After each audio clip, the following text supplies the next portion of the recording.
Bom dia, pessoal. Seguindo aqui a nossa sequência de vídeos, dos 24 vídeos de revisão, vamos para o vídeo 02, certo? O tema de hoje afeta a disciplina de Direito Constitucional. Basicamente, nós vamos falar das pessoas que são legitimadas a propor ações de controle concentrado de constitucionalidade. Só lembrando aquela diferenciação que nós fazemos, o controle concentrado e do controle incidental. O controle incidental é aquele utilizado como meio de defesa em qualquer processo aplicado ao caso concreto. O controle incidental. O controle concentrado é abstrato, certo? E ele é proposto ali no tribunal, em regra no STF, mas só que os TJs também podem realizar controle concentrado. Mas a característica maior do controle concentrado, além dos seus efeitos vinculantes, efeito erga omnes, é a restrição dos legitimados, ou seja, quem pode propor esse tipo de ação. Então, por exemplo, lá no STF nós vamos ter julgamento de ADI, ADC, certo? ADPF, que são as ações de controle, e a ADO. Então, ação direta de inconstitucionalidade, ação declaratória de constitucionalidade, ação por descumprimento de preceito fundamental e ação direta de inconstitucionalidade por omissão. Quem julga? O STF. Só que só algumas pessoas podem propor esse tipo de ação. E aqui o artigo 103, esse artigo 103 é importantíssimo da Constituição. Vocês têm que saber esse artigo, certo? Ele vai dizer o seguinte: podem propor ADI, ou seja, ação direta de inconstitucionalidade, e ADC, mas aqui também se aplica esses mesmos legitimados para a ADO e para a ADPF. Então nós temos aqui a lista. Então, quem são? Presidente da República, isso aqui tem que gravar, gente. Esse tipo de assunto aqui a gente tem que gravar. Tem uns assuntos que a gente tem que ter em mente. Presidente da República, mesa do Senado Federal, mesa da Câmara dos Deputados. Então, veja, o presidente da República, aí a questão vai te dizer o quê? Vice-presidente, não é o presidente. Mesa do Senado, mesa da Câmara. Aí sabe o que a questão diz? A Câmara dos Deputados. O Senado Federal, não, é a mesa do Senado e a mesa da Câmara, que é o órgão administrativo das casas legislativas. Sabe aquelas eleições que nós temos? Para eleger o presidente da Câmara, primeiro secretário, segundo secretário, essa é a mesa, certo? Então, cuidado para a questão não brincar com vocês. A mesa da Assembleia Legislativa, no âmbito estadual aqui, ou mesa da Câmara Legislativa no DF, certo? Governador de Estado ou do Distrito Federal, o PGR, o Conselho Federal da Ordem dos Advogados do Brasil, e aqui também outra coisa que pode fazer pegadinha, veja, é o Conselho Federal.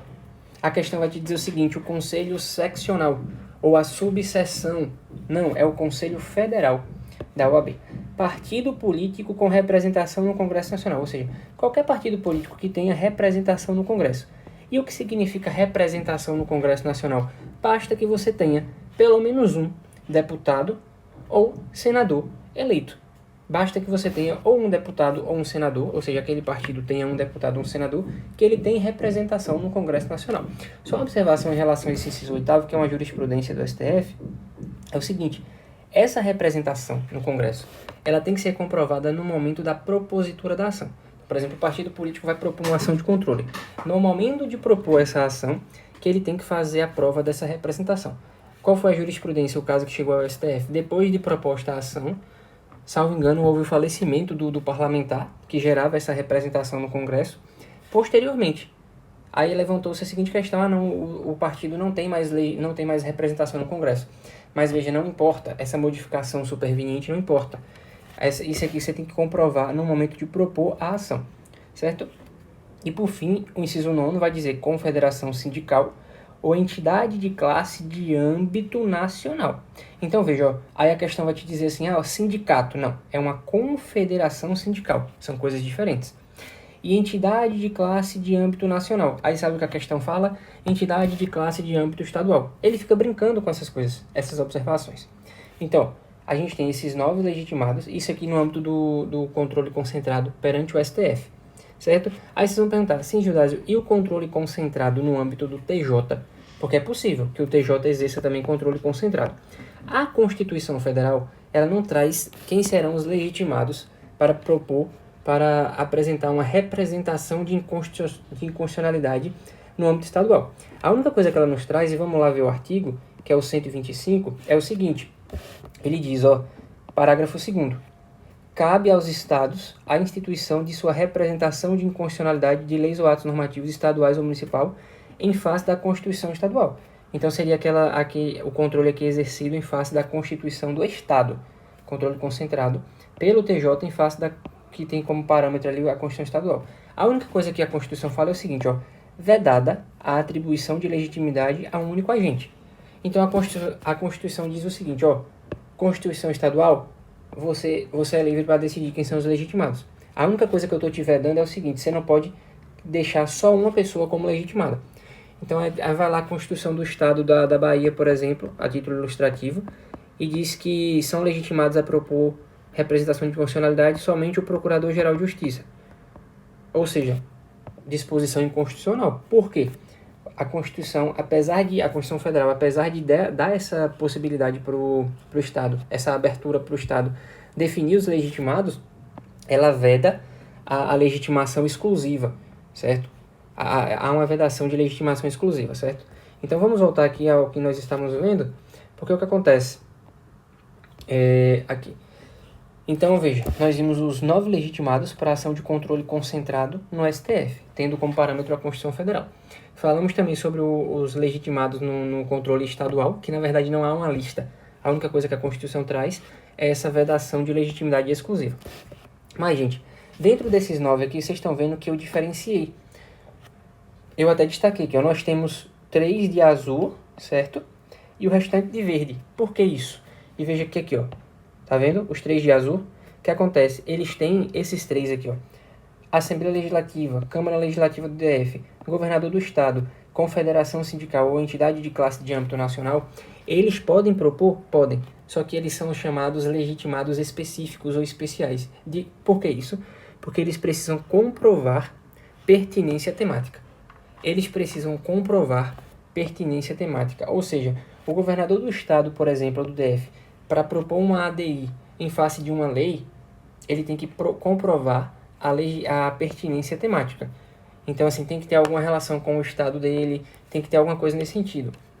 Por exemplo, confederação sindical ou entidade de classe de âmbito nacional. Suponhamos, você tem lá uma entidade de classe dos professores dos professores. Um exemplo, da classe de professores. Professores da rede privada. Um exemplo. Aí tem uma lei que acaba refletindo numa questão ambiental. E aí uma lei lá que acaba refletindo numa questão ambiental que afronta a Constituição, certo? Essa entidade de classe vai lá e propõe uma ADI no STF, questionando a constitucionalidade dessa lei. Lei que trata ali sobre um tema de natureza ambiental. Veja, apesar de ser legitimada para propor esse tipo de ação no STF, uma entidade de classe de âmbito nacional, perceba, tem que ter pertinência temática. É preciso comprovar a pertinência temática, certo? Então aqui, ela é a entidade de classe dos professores. Aí uma lei que trata sobre matéria ambiental. Perceba, o STF não iria receber essa ação por conta de ausência de pertinência temática e por ilegitimidade, certo? Então nós temos essa primeira observação.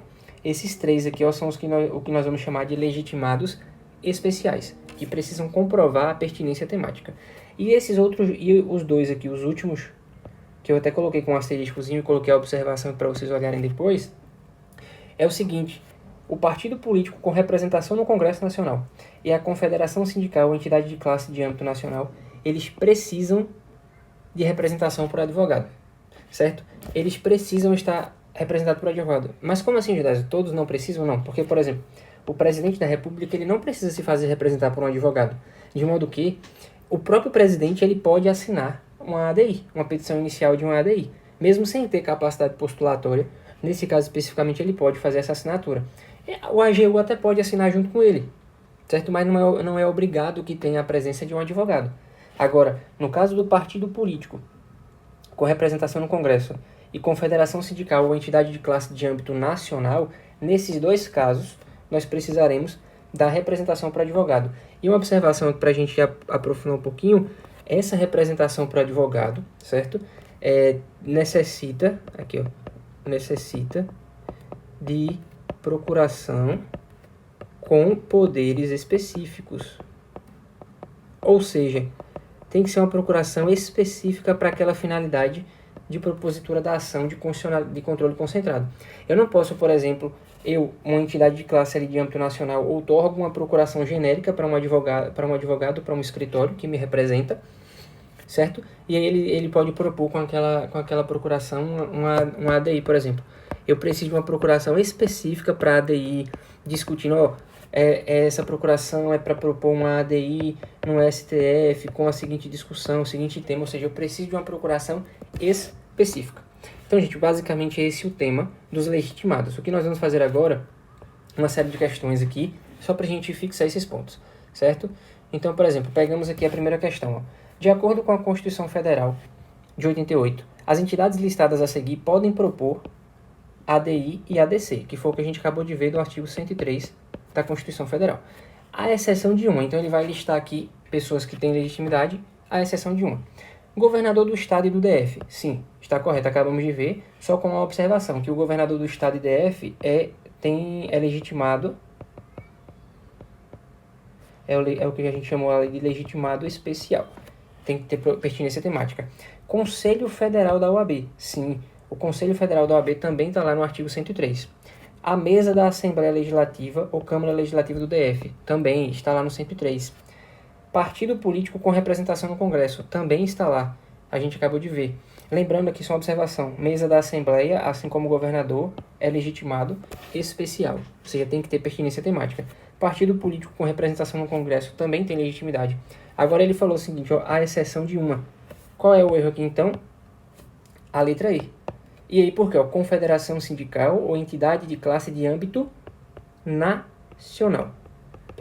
Lembra que eu falei que a questão brinca com vocês assim?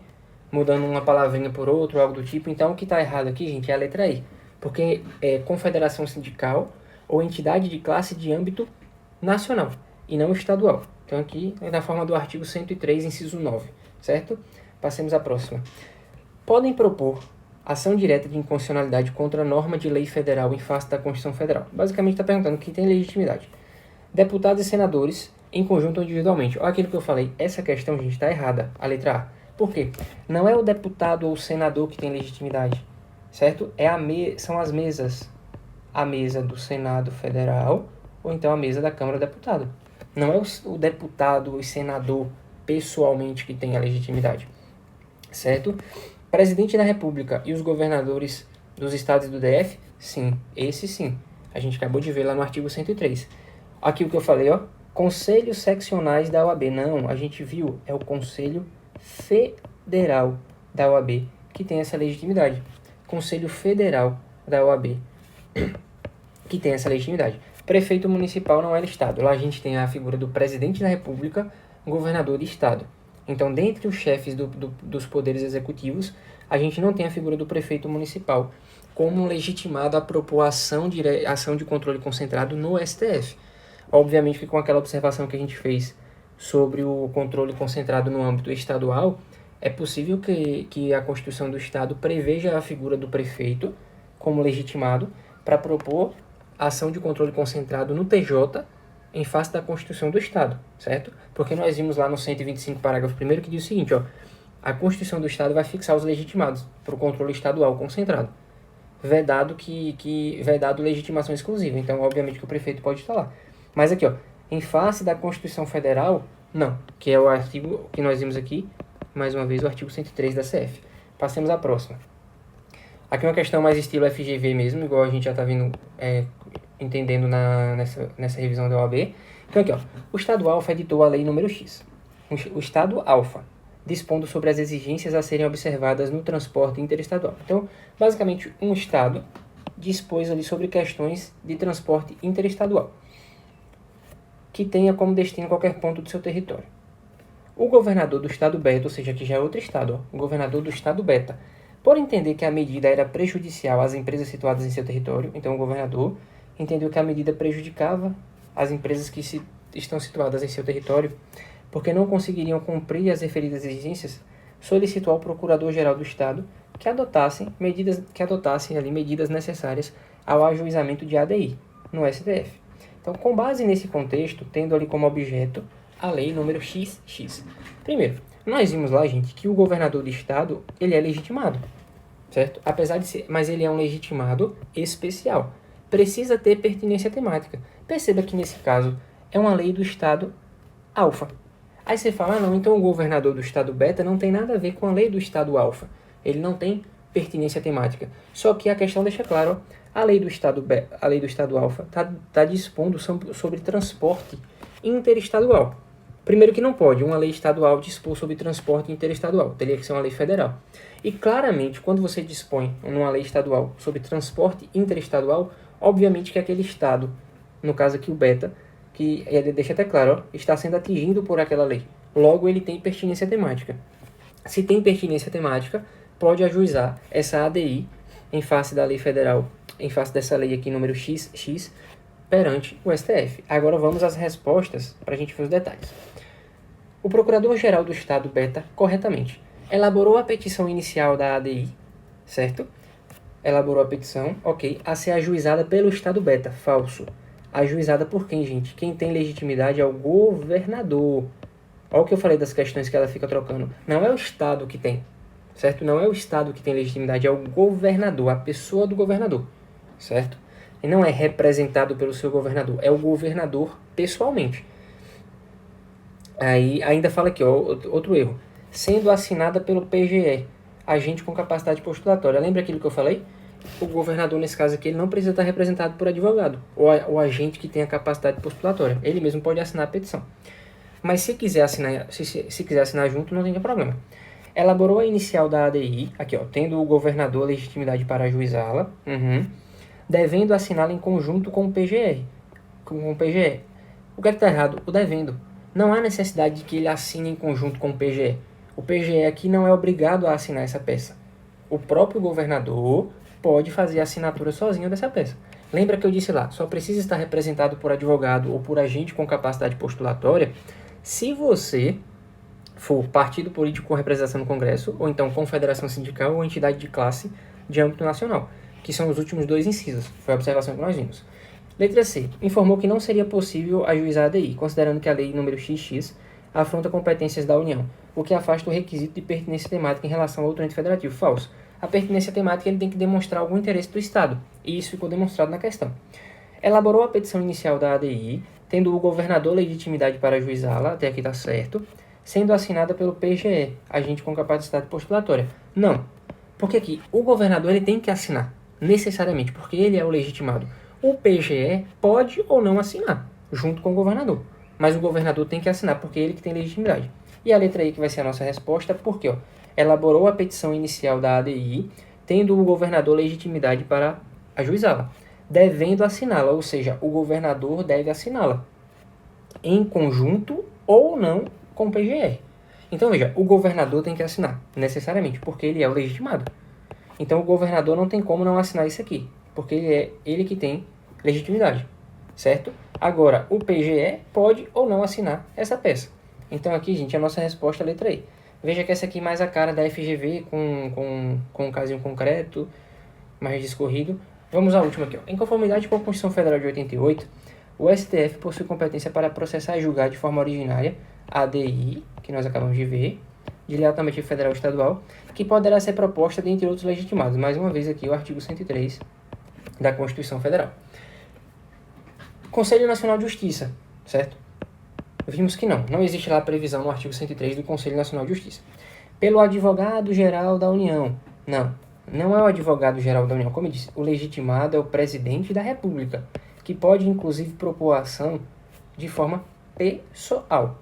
O AGU até pode assinar junto com o Presidente da República, igual a gente viu aqui, na última questão, certo? O PGJ assinando junto com o governador. Aqui no âmbito federal seria aqui, o AGU junto com o presidente. Mas o AGU não tem legitimidade, o legitimado é o presidente, certo? Conselho Estadual da Ordem dos Advogados do Brasil. Não, Conselho Federal da Ordem dos Advogados do Brasil. Pela mesa da Câmara dos Deputados, devendo o PGR ser previamente ouvido. Exatamente. A letra D é a nossa resposta correta. Presidente do STJ. Não existe essa previsão de legitimidade. E aqui tem uma observação que a gente acabou não vendo, mas aqui, ó. Mesa da Câmara dos Deputados, isso não há dúvida, a gente viu lá nos incisos. Salvo engano, é o inciso 2º ou 3º. E essa observação aqui, gente, ó, devendo o PGR ser previamente ouvido. Se a gente voltar aqui na Constituição, vocês vão ver lá que no parágrafo 1º do artigo 103 ele fala, ó, o PGR deverá ser previamente ouvido nas ações de inconstitucionalidade e nos processos de competência do STF.